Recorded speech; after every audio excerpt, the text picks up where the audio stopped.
상담 주간이에요. 학부모 상담 주간 떨리는 마음으로 담임 선생님을 만나러 다녀오신 학부모님들 많으실 텐데요. 담임 선생님이 뭐라고 말씀하시던가요? 잘하고 있어요 라고 보통은 얘기하셨을 거예요. 진단검사 결과라든지 작년에 학습한 내용 수준을 이렇게 보시고 학습이 어느 정도예요? 부모님과 대화를 마치셨을 텐데요. 학부모 상담이 만족스러우셨나요? 담임 선생님이 이번에는 좋다, 잘 만났다 라는 생각이 드셨나요? 오늘은 학부모 상담을 마치고 와서의 이야기를 나눠볼까 합니다. 담임 선생님을 만날 때마다 매년 너무너무 긴장되고 떨리죠.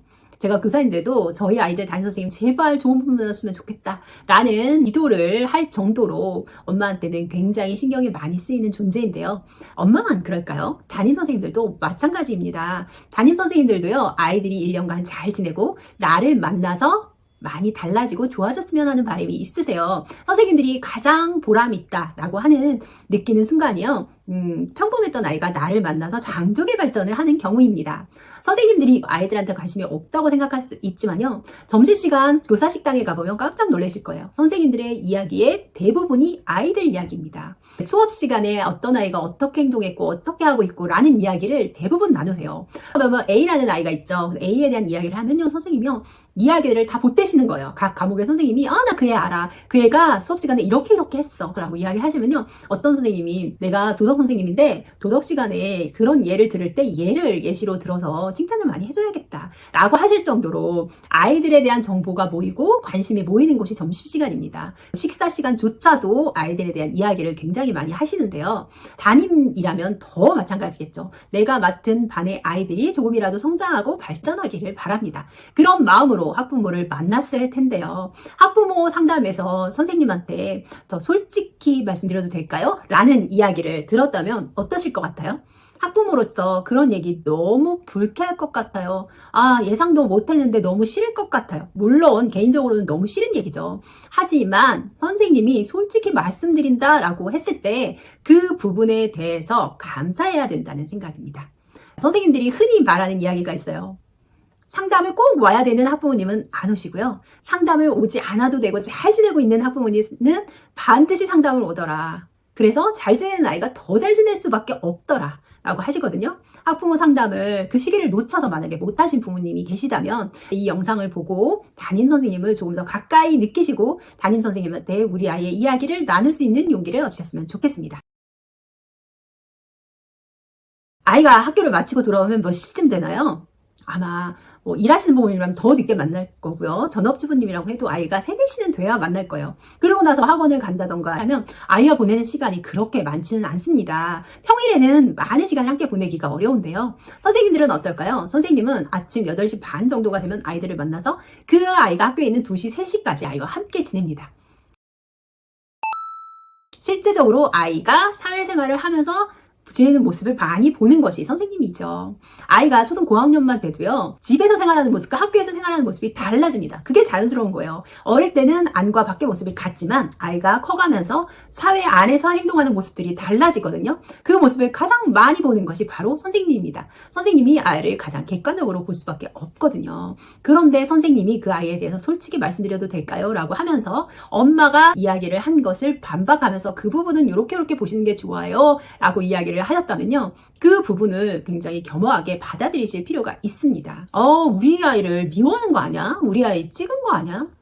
전 선생님 좀 이상한데? 라고 생각하신 문제가 아니라는 거예요. 수많은 교사들이요, 그 사실에 아마 동의할 겁니다. 그런 말을 꺼내기가 어렵다는 것에 동의할 거예요. 그럼에도 불구하고 그런 얘기를 꺼냈다는 것은 아이를 진심으로 위하고 있는 선생님이라는 겁니다. 아이를 객관적으로 봤을 때 부모님이 보는 사적인 모습과 다르게 그 객관적인 모습 상황에서 이런 모습이 더 필요할 것 같아요 라는 조언은 굉장히 아이한테 피가 되고 살이 되는 조언입니다. 내가 평소에 보던 모습에서는 파악하지 못했던 모습이라면요, 한번 아이를 잘 지켜보세요. 선생님의 말을 100% 믿으시라는 게 아니라요, 잘 지켜보면서 정말 그런 모습이 있는지 파악을 하셔서 계속해서 보완해 주시는 게 좋다는 얘기입니다. 선생님이 결코 아이를 미워해서 하는 이야기가 절대 아닙니다. 아이를 미워한다면 그런 조언을 할 생각조차 안 하실 거예요. 그리고 기본적으로요, 선생님이, 물론 이상한 선생님도 있겠지만 선생님들은 아이들을 예뻐합니다. 그렇기 때문에 이 직업을 갖고 계신 경우가 많아요. 아이가 잘 되길 바라는 마음에서 하는 거기 때문에 담임 선생님이 만약에 듣기 싫은 조언이나 내가 보지 못했던 아이의 이야기를 해준다면 기꺼이 감사하게 받아들이세요. 그 기꺼이 감사하게 받아들이면서 수용하는 모습에서 선생님이 1년 동안 이 아이의 달라지는 모습을 위해서 내가 조금 더 적극적으로 교육을 해봐야겠다라고 생각을 하실지, 아니면 이 부모님은 절대 수용이 안 되는구나, 내가 노력해도 바뀔 가능성이 보이지 않는데 라고 하면서 한 발 뒤로 빼실지 결정되는 아주 중요한 순간입니다. 그래서 선생님이 이야기를 하시면 수용하는 자세를 취하는 게 굉장히 중요합니다. 집에 오셔서도 아이한테 그런 모습이 있는지를 꼭 체크해 보셨으면 좋겠어요. 그게 아이한테 정말 도움이 될 겁니다.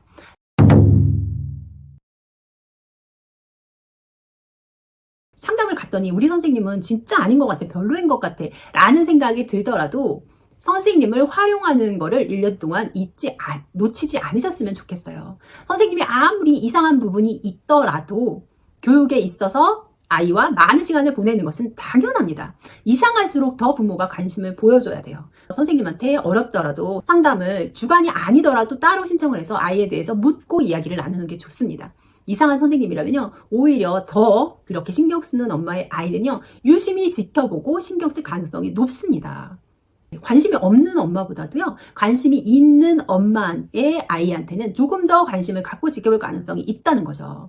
왜 그런 거 있잖아요. 부부가 같이 있을 때, 내가 혼자 있을 때는 아이한테 욕을 할 수 있지만 남편이 있을 때는 나를 어떻게 볼까, 나를 이상하게 보지 않을까 라는 생각 때문에 함부로 말 못하는 거 있으시죠? 그것과 마찬가지라는 거예요. 부모님이 이 아이한테 계속적으로 관심을 갖고 있고 나의 교육을 지켜보고 있다는 생각이 들면 아무래도 한 번이라도 더 신경을 쓸 수밖에 없습니다. 그렇기 때문에 선생님이 마음에 드시지 않았더라도 선생님과 수시로 상담하고 궁금한 것을 물어보고, 그래서 선생님이 조금 더 아이한테 관심을 갖고 지켜볼 수 있도록 부모님이 끌어주시는 게 좋습니다. 가끔 커뮤니티 같은 데 보면 선생님이랑 상담을 할 때 아이의 단점을 말해도 될까요? 라고 이야기하시는 부모님이 있는데요. 선생님이 아이의 단점을 모르실 것 같으세요? 선생님들이 이야기를 하다 보면요, 어떤 아이에 대한 평가가 굉장히 비슷하다라는 것을 느낄 수가 있습니다. 아이의 단점이 결코 안 보이는 게 아니에요. 이미 파악을 하고 계시고요. 시간이 가면 갈수록 더더욱 파악하시게 될 겁니다. 오히려 솔직하게 말씀을 해주시는 게 좋아요. 그러면서 아이에 대해서 이런 단점은 있지만 이렇게 다루면 더 좋습니다, 이런 방향으로 끌어주면 잘 따라옵니다 라는 정보를 주시는 게 오히려 도움이 된다는 거죠. 그러면 선생님이 엄마가 알고 있는 그 단점을 보시게 되더라도 그 엄마가 제시한 방향을 플러스해서 지도를 하시는데 조금 더 도움이 되고요. 이렇게 솔직하게 아이의 지도 방향을 알려주는 부모라면 믿고 아이한테 어떤 문제가 생겼을 때 얘기해도 되겠구나 라고 판단하실 수 있다는 거죠. 아이와 선생님과 관계도 중요하지만 학부모가 교육자, 선생님의 그 마인드를 얼마나 따라주고 수용적인지 그것을 파악하시는 것이 또 굉장히 중요하게 생각하세요. 내 교육관을 따라서 기꺼이 아이를 함께 양육할 수 있는, 함께 교육할 수 있는 셋이 학생, 학부모, 선생님 이렇게 트라이앵글이 만들어지는 가정이다 라고 생각이 되면 좀 더 적극적으로 교육을 하시고 아이를 끌어줄 수 있다는 거예요. 그렇기 때문에 학부모 상담에서는 그런 모습을 혹시 못 보여주셨더라도 선생님한테 고민이 있을 때는 전화를 하시고 어려움이 있을 때는 꼭 말씀을 하시라는 거죠. 선생님이 아이의 단점을 알더라도 그것을 아이를 공격하는 대상으로 쓴다거나 아이를 우습게 본다거나 하지 않거든요. 오히려 그런 단점이 드러났을 때 어떻게 지도하면 좋을지를 고민하시게 되니까요. 그런 부분을 오히려 오픈을 하시는 게 도움이 됩니다. 이렇게까지 솔직하게 아이의 모습을 얘기를 해주시고 객관적으로 아이를 바라보고 또 나를 믿는 부모님이구나 라는 생각이 들면 좀 더 적극적으로 교육에 임하실 수 있다는 말이니까요. 그런 부분을 너무 꺼려하지 않으셨으면 좋겠어요. 선생님에 대한 믿음을 가지셨으면 좋겠습니다. 물론 이상한 선생님도 많지만요, 이상하지 않고 열심히 아이들을 지도하시는 선생님이 더 많습니다. 비율적으로 볼 때 훨씬 더 그렇거든요. 우리 아이를 1년 동안 맡아주실 담임 선생님과 좀 관계를 잘 엮어나가셨으면 좋겠습니다. 학부모 상담 주간에만 딱 가서 인사하고 끝이다? 이게 아니에요. 학부모 상담 주간에 인사를 했잖아요. 안면을 텄으면 고민이 있을 때, 힘든 점이 있을 때 기꺼이 전화를 하셔도요, 받아주실 거예요. 선생님이 힘드셔도 학부모님의 얘기를 다 들어주시고 아이 교육에 반영하실 겁니다. 믿을 수 있는 부모님이고 함께 아이의 교육을 해나갈 수 있는 부모님이라는 파트너십을 보여주시라는 거예요. 그러면 그 안에서 아이의 성장을 더 도모할 수 있지 않을까 싶습니다. 오늘은 학부모 상담을 마치고 와서 이유가 더 중요하다는 말씀을 드렸어요. 학부모 상담이 끝이 아니라 학부모 상담에서 선생님과 안면을 트고 인사를 나누셨으면 그때부터 유형과 선생님과 같이 동반자로서 아이를 키우는 힘을 모으셨으면 좋겠습니다. 이제부터 시작이니까요. 중학탐구 생활입니다.